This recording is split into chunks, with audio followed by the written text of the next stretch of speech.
So the recording is started right away. All right.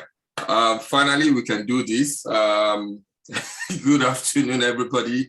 If you're going to be watching this, it's going to be a recorded version, and it's going to be very brief. We were not able to actually get around streaming across all our platforms for today. We seriously apologize for that. So please bear with us. You're going to be watching this recorded version, okay? And we're also going to make the version for today as brief as possible. We are cutting out all of the side attractions that we normally would go with the session for today, okay? So while still saying that, I'd like to introduce all the members of the gang that are right here. I don't know why Peace is not showing. Has she gone to drink Gary again or what? All right, she's back. Okay. Everybody has been here. Actually, we've all been here. They were all right on time, but technically, we couldn't just get around, bringing in live and streaming live. So what you'll be watching will be a recorded version, and then just bear with us. We promise to make it up to you for next week. So Ari is all the way from Lagos, Nigeria. She's in the house today. Ari, you want to say hi to the people? Hello, everyone. Good, awesome. Great. Yeah, that's the founder of Marriage Sparkles. You heard from her last week. And then Eniola is also there. Eniola, I want to say hi. Good day, everyone. Nice that you can join us. Oh, okay. All right. Founder, plant stem cell, mama coach founder. All right. And then the person that was not, we couldn't see her face last week. She's here in the house. Her glasses is the biggest, I guess, on this set. Jumoke, you want to say hi to everybody? If you like, you have me. Hello, everyone. We have you later. That's fine. Right, and Peace is also here, my far away neighbor. She's here. Peace, want to say hi to everyone? Hi, everyone. Awesome.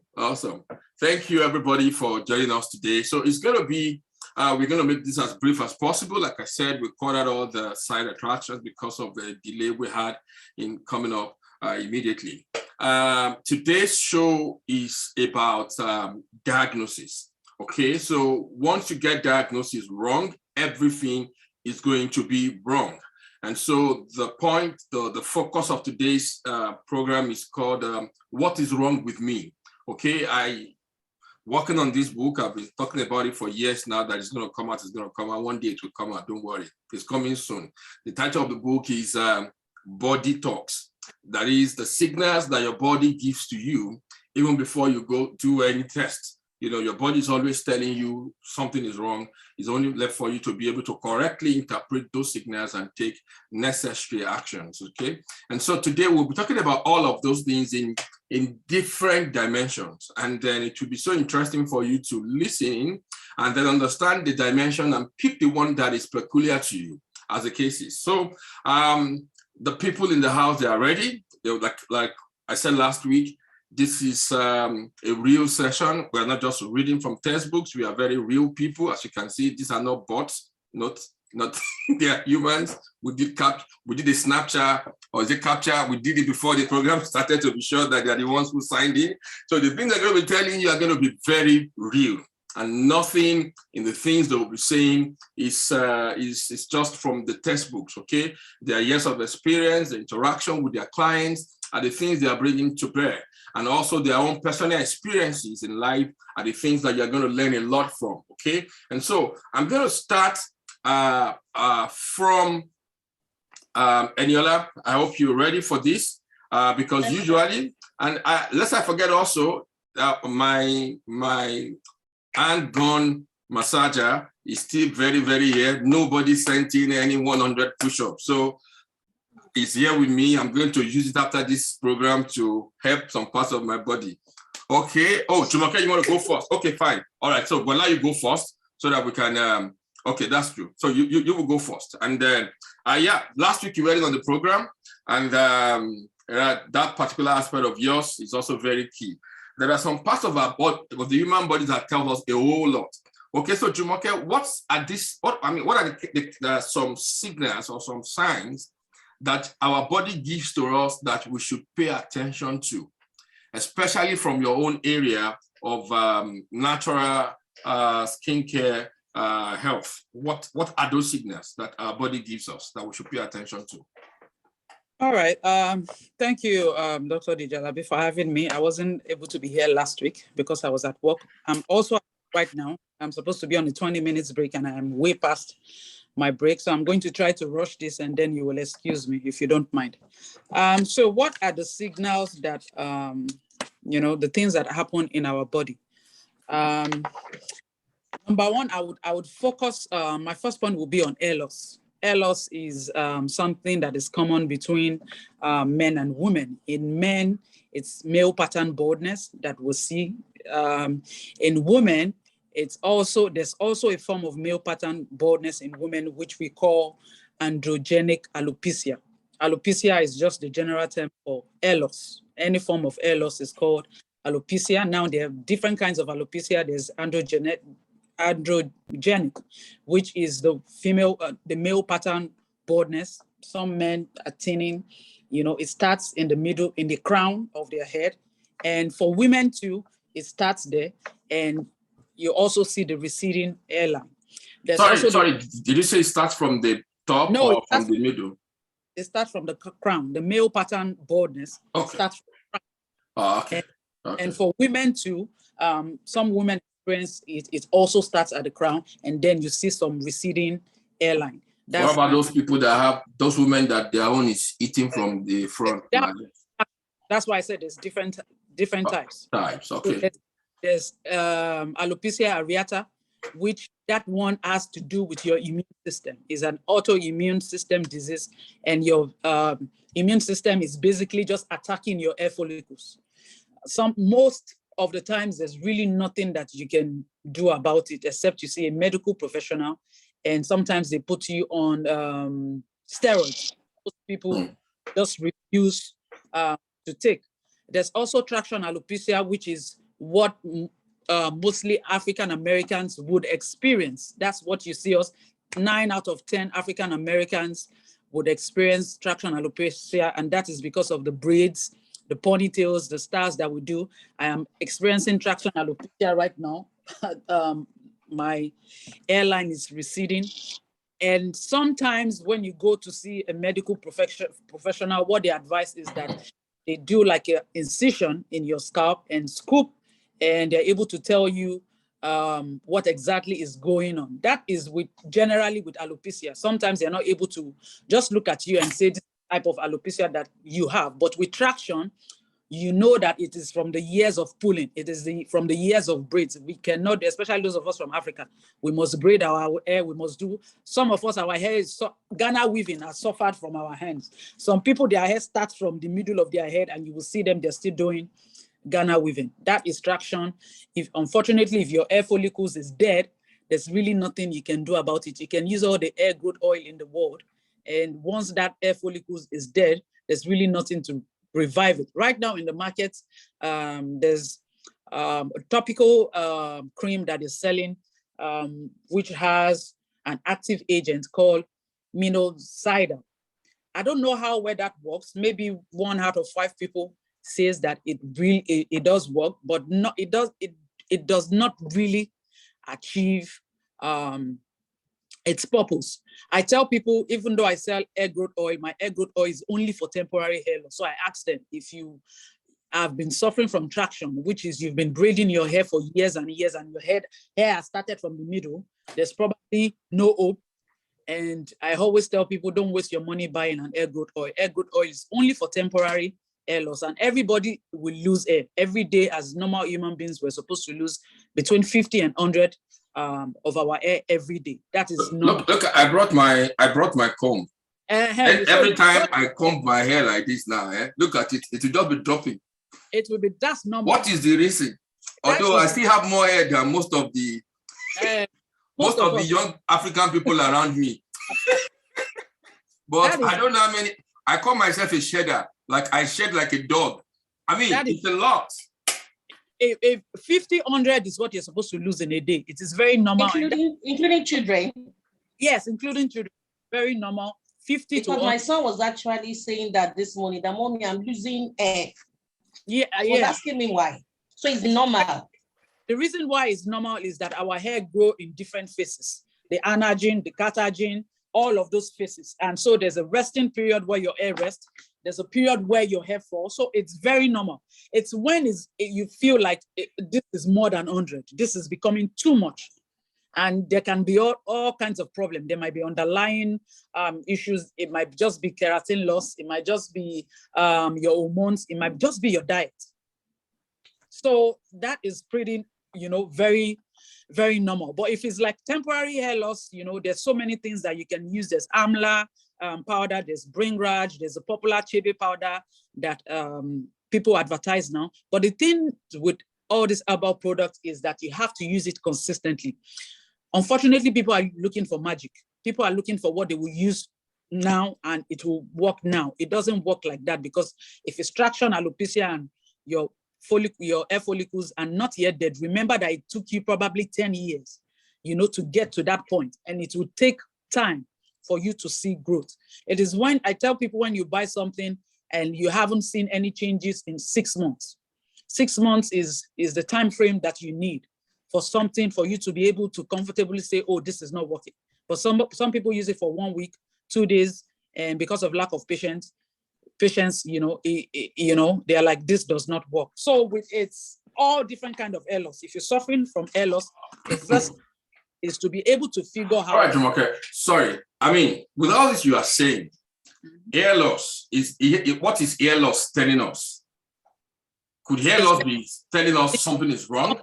Is wrong in our body. Something is okay. Yeah, and that something could be your immune system. Okay. Attacking your hair follicles. Wow.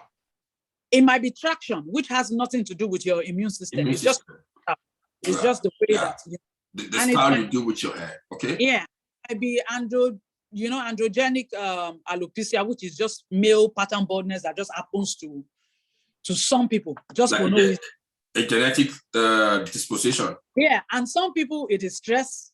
Some people it is. Could it be a sign of wealth? Because we believe in those that when you are bald, you are rich. No, I don't think if it's a sign of wealth. You see poor people be rich by now if it's a sign of wealth. And sometimes it's like I have my 9-year-old and my 4-year-old have, if I count the gray hair that is in front of their hair, at least I will count more than 50. That's my 9-year-old and my 4-year-old. Okay, so I will come to that. I'll come to that, because when it comes to grays, I know that it could be a nutrition deficiency. Okay. Right. But I will come to that. I don't want to profile my solution. Sometimes for gray hair, it's just something that you just picked up from your parents. Because I can genetic disposition. I don't think I have more than 5 gray hair now, but my sons have more than 50. How old are you? I'm 42. I'm going to be 42. I can hardly count like my 9-year-old and my 4-year-old. I realized that they picked that up from my younger brother and my younger sister, because my younger brother and my younger also sister, grays. So sometimes we need to, especially for hair loss, if you feel like it's abnormal, you need to see a medical professional. But the thing with medical professional is they always, 9 out of 10 of them will recommend steroids. And that's not, that is not the way to go, because that could also alter so many other things within the person's system and body. I did toe that line when I started losing my own, and that was what I was told. I was told that there will be an incision in my scalp, something is going to be removed, and then they're going to place me on steroid. I told the dermatologist, I said, it's not that serious. It's just hair. I'll shave everything off, which was what I did. So it's just to pay attention to our body. Also, some people suffer from dry skin.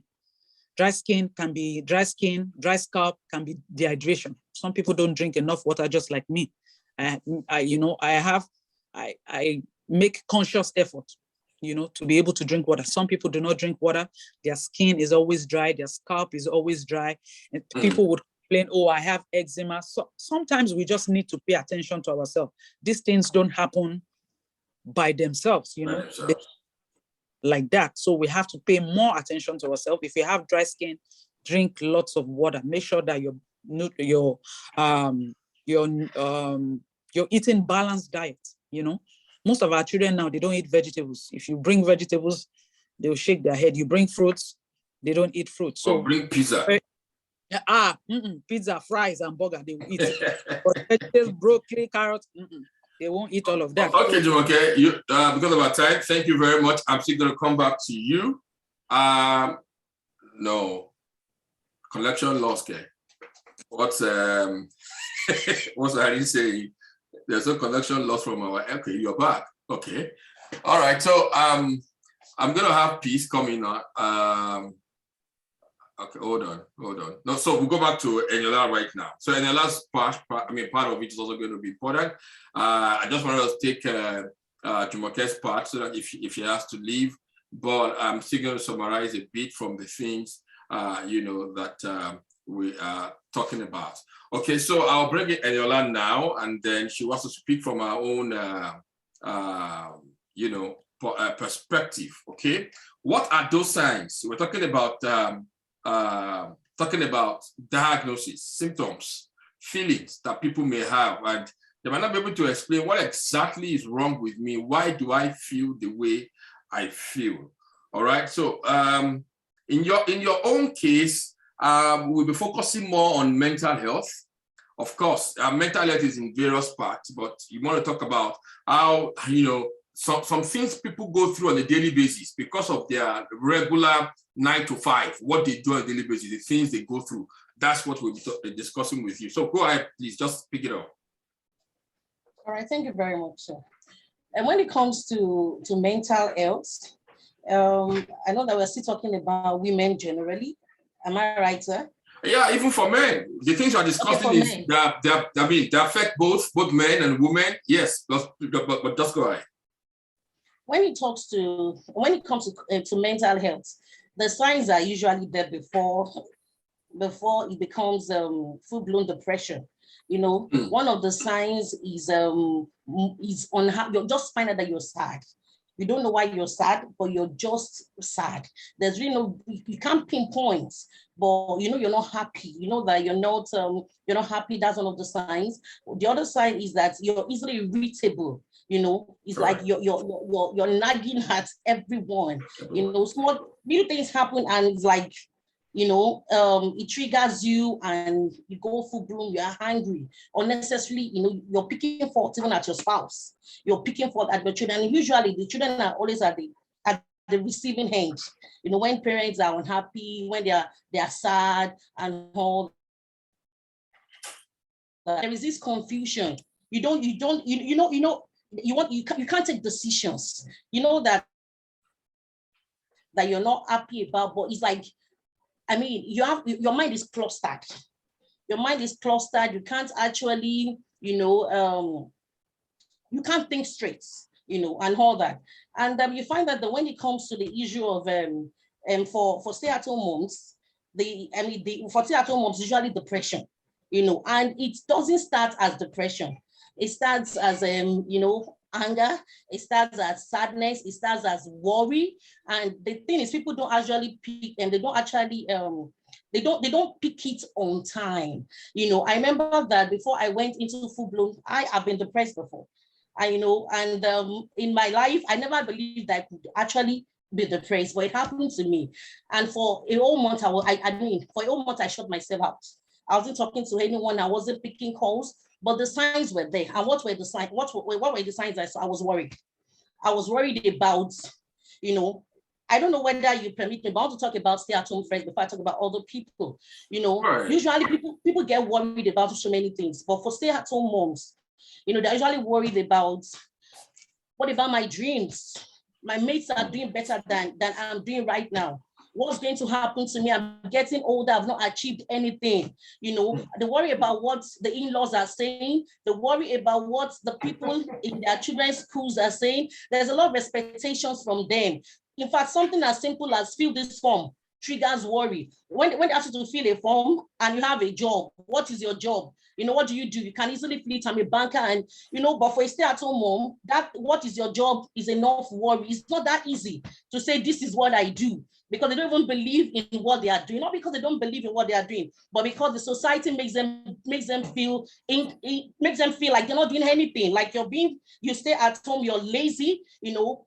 They make you feel like you're not contributing to anything. So there's that's worry. Like, the world is passing me by. My husband is moving ahead, is living his dreams. He can go out when he wants to, but I cannot go out.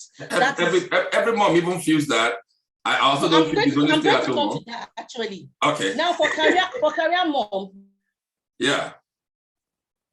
The kids, you know, I'm not spending enough time.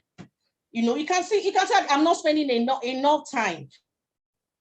Like, is this what I'm doing right for my kids right now? It's been a way. Is it helping the kids how to leave home before they wake up? By the time I'm back, they're asleep. And you know, and the society is so funny. The thing is, they indirectly antagonize the career moms. You know, you don't have time for your kids, and those ones who are saying you're lazy. And it's so much. And if you don't get to sit down and look at your family values and see if what I'm doing right now is working for my family, you're going to be unnecessarily worried. So the thing is, families need to sit down and say, what is our family value? What is our goal at this particular point of our life? And if you are a young, and you know that there are different family cycles. There is the newlyweds, when it's just you and your husband, you have time for each other, you go out together. During that time, there is no worry. You're happy, you're living your dream, you have a job. But then as the kids begin to come in, somebody needs to make sacrifice. And then some families will say, okay, we need, because of the dreams we have for our family, the family goals we have, both of us need to work, you know, and that means the husband is working, the woman is working. So we need to get helps to help with the family, you know, and then you pay nannies, you're paying the help and all that. But some family, they will agree. One of us needs to stay at home. And obviously in Nigeria, it's the wife that will stay at home. But it's not easy to take that decision of staying at home. But what we don't take is, we don't look at what it comes with staying at home. Now, you're staying at home, you're supposed to share the responsibility. Obviously, the man cannot do some of this, especially if you live in Nigeria. You cannot wake up 4 o'clock, go and work on the island, you're back, you're helping your wife in the kitchen, it's not going to work. But at least you can get her a maid. All these things we kind of, you know, we help you to balance some things in your home. Then we have when the kids begin to grow, they are becoming, you know, school age now. You know, school age. And once that one too comes in, there's pressure on the finances. Apart from the pressure on the finance, that's for the man. For the woman, school runs is a whole lot. You have a lot of chores to do at home. Before you go out there, get stuck in traffic, you're back, it's time to pick the kids. So all these things, you know, we're on you. Apart from the aspect of worry, a lot of stress. You know, women are easily, in fact, there was a time that we heard that the mortality rate of the women was higher. Right now, it's not true. Women, and usually a lot more women have high blood pressure than men. And it's because of the so much, especially in, I think it was just in this part of the world. Eniola, I need to cut you because of time. From what you have said, I would want to draw about 3 points. Number one is that before people begin to experience, some people are going through depression, but they don't know it. Some are living in denial. But you actually mentioned a few points that I think could be like a pointer. Number one is the pressure part of it. Again, I've had people who would say that pressure is everywhere. Who doesn't go through pressure? That's not true. Our threshold for pressure is different. The pressure I can go through might not be what some other people could go through. Okay. So if you think that you are carrying more than what you are carrying, that could be a pointer that you need to pay attention to your health, mental health. Number two, you spoke about the societal expectations. What society expects us to be. They want you to be a mom, a super mom, a this or that. And if you think that you are dancing so much to the tune of society than what you can bear, that could be a pointer that you are going through some mental health issues and you may need help immediately from what Eniola said. The third thing I would draw from what he said also is that if you feel dissatisfied with where you are as a person, you just look at yourself. It could be a man or a woman. One of my pastors had always said it. I said, as some people, once they get to the age of 40, there is this regret that begins to come to your mind. You see, what I have told myself is that if I died at the age of 40, I am fulfilled. I have no regrets. Sincerely, there is nothing I wanted in my life that I have not done. Honestly speaking, these other years I'm living is a bonus, and I thank God for it. So when I wake up every morning, I live my life like, look, I owe nobody nothing. You know, but if you think that when you wake up, you begin to look at your friend, your mate, your colleagues, blah, blah, blah, blah, blah, blah, it means something is wrong with you. Before it goes full blown, seek help. You might need people to help you to adjust your to adjust your expectations of yourself. Okay, so because of time, I have, sincerely, we have 10 minutes to run. I'm going to do it, I don't know. I'm going to go to Ari before I bring on peace. Okay, and oh my God, Ari is out again. Okay, you are here. So we have 10 minutes. So I'm going to give each of you 5 minutes. How am I going to do that? I don't know. But Ari, please shoot your shot. Go ahead. Good evening, everyone. Good evening. It's been such an interesting discourse so far, listening to everybody's perspective. But I would like to start by saying that for every symptoms that people feel, we shouldn't just sit on it. When you experience these things, no matter how insignificant you feel it is, lately because I've seen so much and I've experienced so much lately, I advise people to always take it a step further. It's better you troubleshoot and get a clean bill than for you to say it's just a mood swing. Okay, so for example, I've had people who wake up and say, I don't know what's happening these days. This minute I'm happy, the next minute I'm just sad, typical mood swing, which typically majorly is emotional imbalance, but people just take for granted the fact that they have this high and low, emotion, and just feel if I take pizza, if I take ice cream, if I go to the movies, I'll feel better. And when they come back, they still go back to their realities. I've had people, who just feel bereaved for no reason. And what I mean by feelings of bereavedness, when you have this sense of loss, you just feel empty, you feel there's a vacuum somewhere, you feel there's something that is missing. And all of these things are things that will eventually put a strain on your relationship. I'm a relationship consultant, so I would speak from the perspective, of relationship. People who experience loss of libido, and for some people, the same way people have reduction in their libido, some people experience a surge in their libido level. And that this is not. Sorry, you mean a surge can also be an indication something is wrong? Yeah. Okay. I'm hearing that for the first time. Some men have retrograde ejaculation, and instead of them to troubleshoot, that this is not your normal performance, then they just say, now I can do 40 minutes, I can do 50 minutes, now I can go far, Meanwhile, it may be an indication that something is wrong with the prostate or something. So people just sit down on all of these symptoms because we feel that they are not life-threatening yet. Because we feel maybe it's just mood swing. In fact, for women, they excuse it on their monthly cycles and say, maybe there's a drop in my estrogen level, maybe this is this. And whereas once you can establish a pattern, once it becomes something that, is frequent, it's a sign that you need to troubleshoot that. So for example, I had this experience when I had my last child, It was a very high-risk pregnancy. I remember that in that pregnancy, for about 8 weeks, I was on progesterone injections once weekly. And, they would give me that injection until a particular stage in the pregnancy where I had cyclage, I had cervical cyclage. And, post-delivery, I discovered that the postpartum depression after that particular delivery was unlike the others. It brought suicidal thoughts, brought different panic attacks, things that were not there in the previous deliveries. But I didn't know this minute I'm sad, that minute I'm feeling like little things will hit me so hard that we feel like, oh no, why is everybody against me? And I remember that after a while, this moment I'm very weak. That moment I'm feeling faint, and coupled with the different surgeries I had, I think in that particular pregnancy, I had multiple surgeries. I know that at this particular phase, you were there. Several you say magnesium, vitamin D, get sunshine, go out, do all of those things.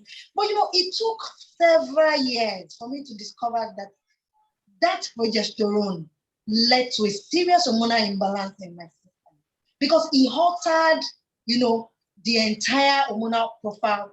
And I was having all of these things. And I remember that, several years after, I had this unexplainable spike in my libido.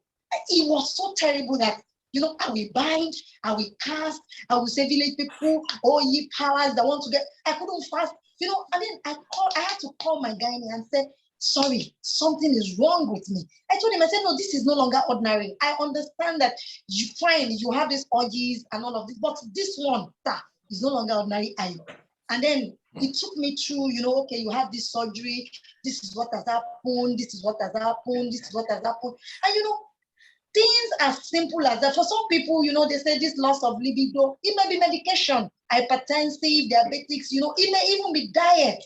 I tell people, like when people come to me for practice and people say, I have erectile issues, men suffer erectile dysfunction, some things as little as loss of attraction to their wives. Yeah, that loss of attraction. It's not medical in nature. They just have lost attraction for that woman. That loss of attraction. And they're not able to get it up. I'm sorry. And they're only saying this. I'm sorry, I didn't to cut you in because of time. I'm going to pause you on that loss of attraction. Obviously, I think we are going to go over all of this again next week. I'm already getting comments from people who are like, we've been waiting, we've been waiting eagerly to watch this. Probably to make more sense if it's more like, it's like that loss of attraction.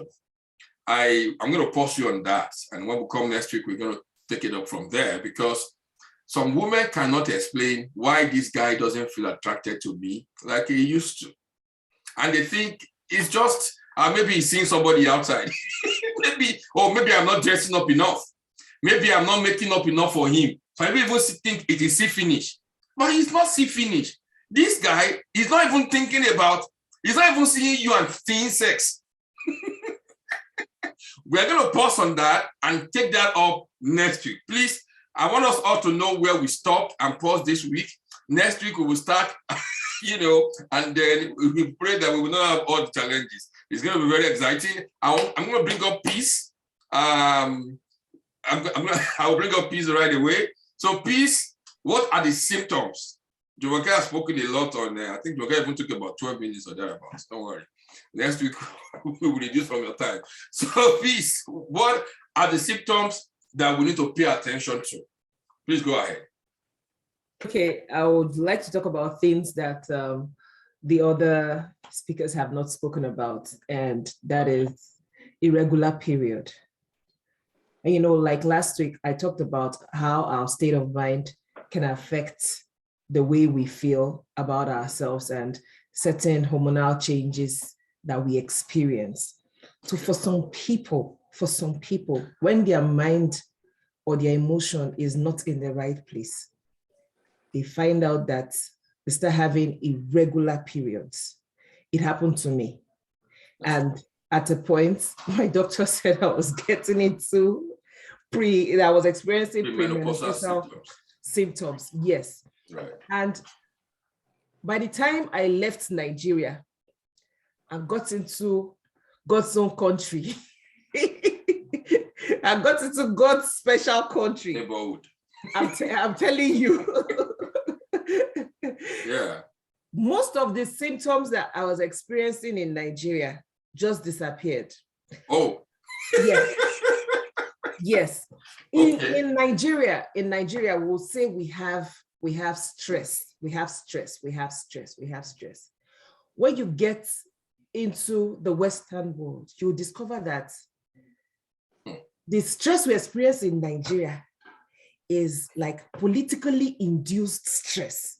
If you provide Nigerians with basic amenities like water, light, just even these two, and good road, Nigeria would be one of the best places to live. When you cross over to this side, you now discover that the thing you were complaining about as stress in Nigeria was traffic. And just in traffic, they're inhaling the smoke from the exhaust pipes gives you blurry eyes, gives you migraine, and you will be drinking all the Panadol and diclofenac and everything for the headache, not knowing that it's environmentally induced. While I was in Nigeria, from United days, they used to call me Katawao, because then people who hug banana come in to say banana, wow. So once they just come in, they just say, peace, Katawao, because early in the morning, I wake up sneezing, and it was like I was born with kata. But by the time I moved to an environment where we didn't have dust and fumes all over the place, everything just disappeared. So sometimes it's not that we are doing something wrong ourselves, but the environments where we are, the relationships where we are contributing to contributing to our state of health.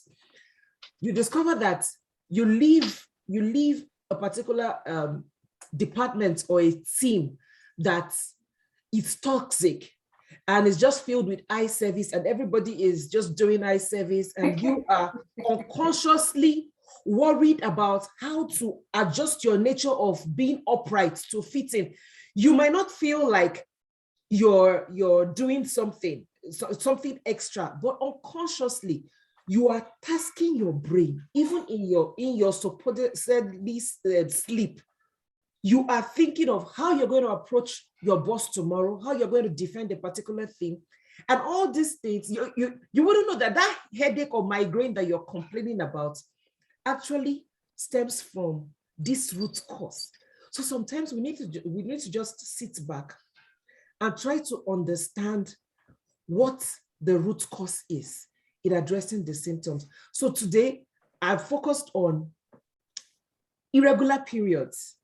Irregular periods is a sign when you start having irregular, your periods have been normal, you've done everything, you've checked everything, and doctor is saying they can't see anything.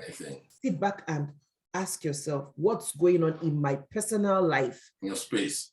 In my space. Correct. That is unconsciously altering my hormone system. Last week, I talked about grief and how grief also did that to me. Then today also, I'm talking about migraines. Check your circle. If you're in a circle where everybody around you is always talking about what their child did, the successes of their children, and your own child is not doing well, you may not know how all those kind of discussion is affecting, dampening your mood. Yeah. And unconsciously you'll be complaining that you don't know why you're always sad. You just find out that you are sad. It's all the things you've heard that is playing back, or or people are doing so well, you've not made step, and they all come and tell you so many things, and you've not built yourself to see things from the positive lens. Okay. So that's your case. You need to sit down and assess yourself. All right, we're gonna keep it on that for today, and then take it up from here next week. I want to thank everybody who's taking time to watch, and for especially all our panelists and who have shared from their words of experience. I promise you we are going to start earlier next week, and then and we will have worked on the streaming aspect of it. If we have to stream from Zoom, we will stream from Zoom directly without using any other go-to platforms. Okay, I want to thank everybody. Now I need to run into another class for autism.